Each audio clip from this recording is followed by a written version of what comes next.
Hey guys, what's up? Welcome back to the Emanuel-C channel. Thank you so much for tuning in. This is Last Week in Tech, the show giving you weekly tech updates. Today, I'll be talking about my reactions to the most recent Apple event and all the products they announced.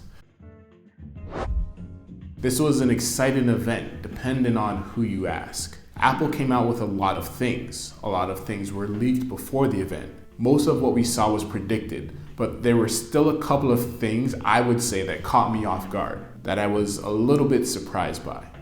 But to summarize the event, they started off with Apple TV stuff. It seems like all their events start off that way now. They talked about how well Apple TV is doing, some promotion for their successful content in the past, and previews for their content coming out in the near future. Then it was on to their products. For the iPhone 13 and 13 Pro, they announced two new green colors. For the 13 Pro, it now gets Alpine green. And for the 13, it now comes in green. Just green, no fancy name for it. Then the iPhone SE. Everyone knew this was coming. In my last video, I said this was coming. As expected, they're sticking with the iPhone 8 design. It got the A15 Bionic like expected. It got 5G like expected. They're giving it a physically larger battery, and it also got a $30 price bump, which wasn't expected. So it now starts at $429. Everyone thought it was going to be the same price. They also updated the iPad Air, which was expected. They stuck with the same design as the 4th generation, which was also expected. They added a wide-angle camera to the front and gave it center stage, which was expected. And everyone expected it to get the A15 Bionic like the iPhone SE, like the iPad mini. But instead, they put the M1 chip inside, which definitely caught me off guard. This surprisingly stays at the same entry price of $599. Then they started talking about Apple Silicon and how well it's been doing, and they brought out a new chip. All the rumors before were saying they were going to reveal the M2 chip. Maybe in a Mac Mini, maybe in an entry-level MacBook Pro. No M2, they're still on M1, but it's an M1 Ultra. They're kind of stealing Samsung's thing, which I think is funny. When they were unveiling this new chip, they said, hey, M1 Max is so great. Everyone loves it. But the M1 Max chip has a little secret we didn't tell you about. You can fuse two M1 Max chips together through a process we call Ultra Fusion, which pretty much doubles everything on the already outrageous M1 Max chip. And you have a brand new processor, so you gotta have a brand new product to debut it in. So in comes the MacStudio, which is essentially a Mac Mini in the middle of its winter bulk. It's the same form factor in terms of width and length, but it's 2.3 inches taller. Better fan, better cooling, a lot better I/O if you ask me. The new MacStudio has an option for an M1 Max or an M1 Ultra chip inside, starting at $1,999 for the M1 Max and $3,999 for the M1 Ultra version. To go along with the MacStudio was the Studio Display. Now I mentioned this was a possibility in my last episode because a lot of people predicted a more entry-level version to their Pro Display XDR. This display has the same design as a Pro Display XDR, minus the cheese grater on the back. It has a 12 megapixel ultra wide angle lens that's capable of center stage and an A13 Bionic inside, which is the chip that was powering the iPhone SE before they bumped it up to the A15 Bionic.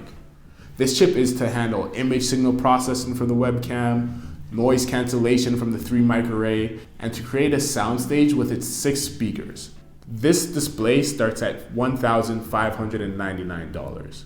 So to summarize their product announcements, the 3rd generation iPhone SE starting at $429, the iPhone 13 and 13 Pro in their new green colorways, the iPad Air with M1 starting at $599, their new chip, the M1 Ultra, the MacStudio starting at $1999, and the Studio Display starting at $5099. And now my thoughts on the products. Starting off with the iPhone SE, it's great that they're adding the A15 Bionic to it. But it's unfortunate their most entry-level device is getting more expensive. I think the $399 price before was perfect. It was an easy entry level into the Apple ecosystem, despite the fact that it had a bad battery life, a 720p screen, and an old design. But the price was right, and the performance was there.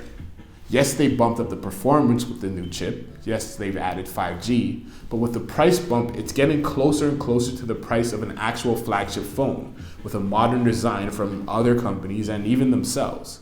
And I know $30 isn't gonna break the bank for most people, but it would have been nice to see Apple keep their entry level the same.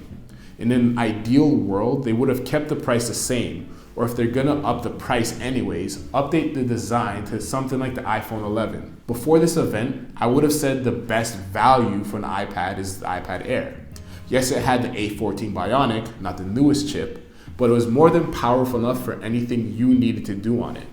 It was compatible with the Apple Pencil Gen 2, and because of its form factor, you could use the same accessories you could for the 11-inch iPad Pro, like the Magic Keyboard. So it was essentially just as good as the 11-inch iPad Pro. Some people even call it the iPad Pro killer. Now with the M1 chip inside of the iPad Air, the only thing you get from the Pro device over this is a LiDAR sensor, an extra camera, and ProMotion for $150. Is that worth it? If you ask me, no. When you look at the 11-inch iPad Pro before this event, there wasn't really anything that made it that much better than getting an iPad Air.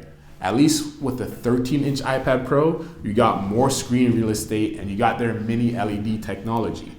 The 11-inch didn't have that, but at least it had M1. Now that the iPad Air has the same processor as the 11-inch iPad Pro, it's even more clear. It's a much better value.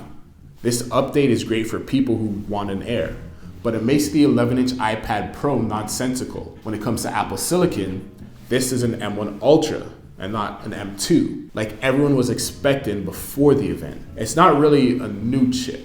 They've just doubled their latest chip, which is impressive, but still not really new. Like how every year there's a new A series chip for their iPhones.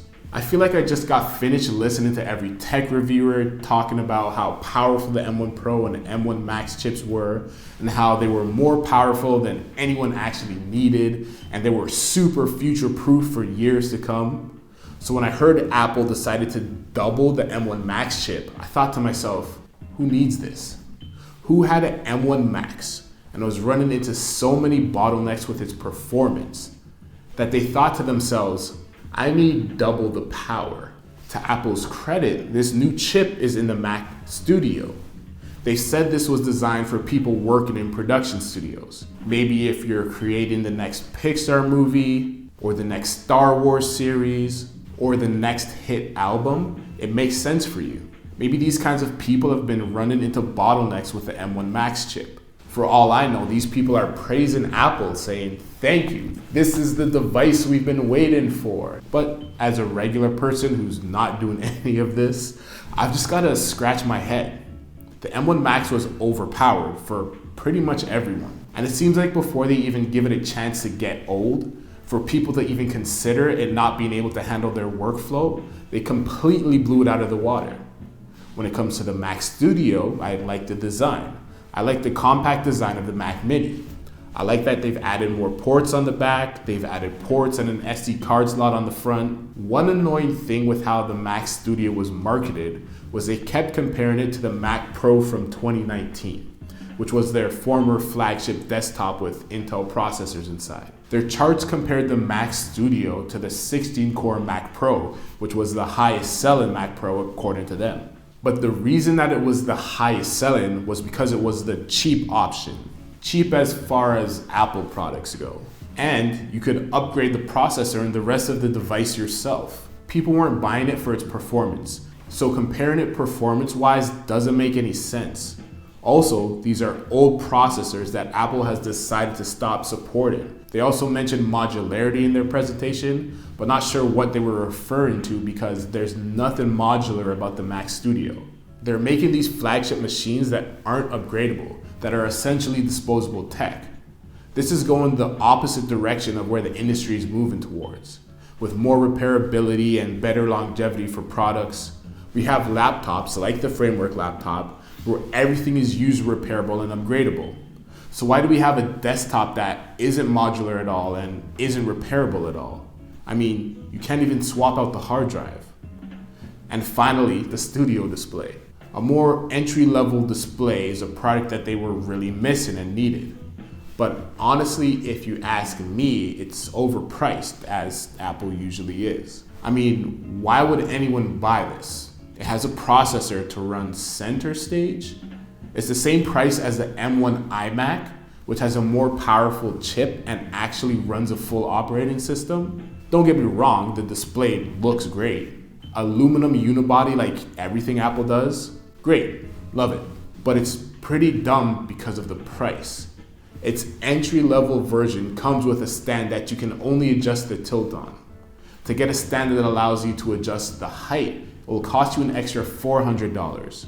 The fact that they're charging an extra $400 to be able to adjust the height of the display is kind of crazy to me. Also, when you look at the specs of it, yes, it's a 5K display. It has True Tone, it has a 12 megapixel ultra wide, it has an A13 Bionic, it does center stage, it has USB 4 ports on it, but it's a 60 Hertz display.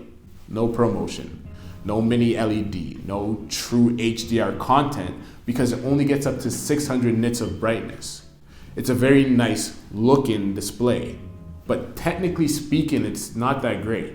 If you're someone who's in a studio, thinking the M1 Max chip just isn't cutting it for you, and you need the M1 Ultra, you probably shouldn't get the studio display. You probably should get something from Samsung or LG. I mean, you probably already have a Pro Display XDR. Just for fun, I spec'd out a MacStudio to see how outrageous it could get. It starts at $19.99 for the M1 Max version, getting the M1 Ultra bumps it up to $39.99, and then maxing it out with a 20-core CPU, 64-core GPU, 32-core neural engine, 128 gigabytes of RAM, 8 terabytes of storage, brings it to a grand total of $7,999 USD. For the studio display, it starts at $15.99. Throw in a nano textured glass and the tilt and height adjustable stand, it comes to $2,299 USD, bringing your bag total for the pair to $10,298 USD. But I guess if you're working on Pixar, on Star Wars, on District 5, $10,000 isn't that bad if it performs as well as they say it does. I'm interested for the established reviewers and tech YouTubers to get their hands on these things. For people who raved about the M1 and how it could replace my Mac Pro from 2019 and how it was so game-changing and allowed them to do all kinds of things. And then the M1 Pro and M1 Max came out and they completely ditched M1. This is way better. I don't need any other device. And now the M1 Ultra is here and it's even better. And it's going to completely change their workflow again. Yeah, Apple makes nice looking stuff and great performance stuff, but no one really needs to buy these products. Another way you could look at all these super expensive products from Apple is that it kind of changes the perspective on their other products, because now their flagship desktop starts at $19.99, but they also have a powerful chip in a portable form factor for the same price. Yes, the studio display is expensive compared to its competitors, but if you compare it to Apple's $5,000 Pro Display XDR, it's not that bad. And they even throw in a couple of extra bells and whistles with it. A $1,999 unupgradable desktop doesn't seem so expensive when the same company will sell you wheels for $400 or a Pro stand for your monitor for $999 or a microfiber cloth for $20. At the end of the event, they hinted at one more device coming to complete their transition to Apple Silicon, the Mac Pro, but that will be coming out another day. This event was called Peak Performance, P-E-E-K. So if this is a look into the future of Apple for their performance professional machines, fully integrated systems with no upgradability, and once this thing becomes obsolete, it becomes e-waste, it really makes me question Apple's narrative around being eco-friendly. Yes, it's great that their products are made out of recycled aluminum. They're using recycled cardboard in packaging. But if they're making it easier to throw out your old device and buy a brand new one than it is to replace the battery on your laptop, then that's definitely cause for concern. On a lighter note, maybe Apple runs with this new Ultra name tag. You know, Samsung spends a couple years developing the Ultra brand. They have an Ultra phone and Ultra tablets, and then boom, Apple comes and steals it all. Maybe we get a MacBook Ultra, an iPad Ultra, an iPhone Ultra. Maybe when they come out with the Mac Pro eventually this year, they have an even newer chip. When we announced the M1 Max, there was a secret we didn't tell you about. You could fuse the chips together. When we announced the M1 Ultra, there was another secret we didn't tell you about. You could fuse those chips together too. We now have the Pro M1 Ultra Max chip. That's it for this episode. If you're interested in a more in-depth conversation, click this video to my left for a podcast with a friend covering this episode's topics. Or if you're looking for something else to watch, the YouTube algorithm thinks you'll like this video below. Thank you so much for watching. I'm Emanuel-C, and I'll catch you in the next video. Till next time, take it easy. Peace.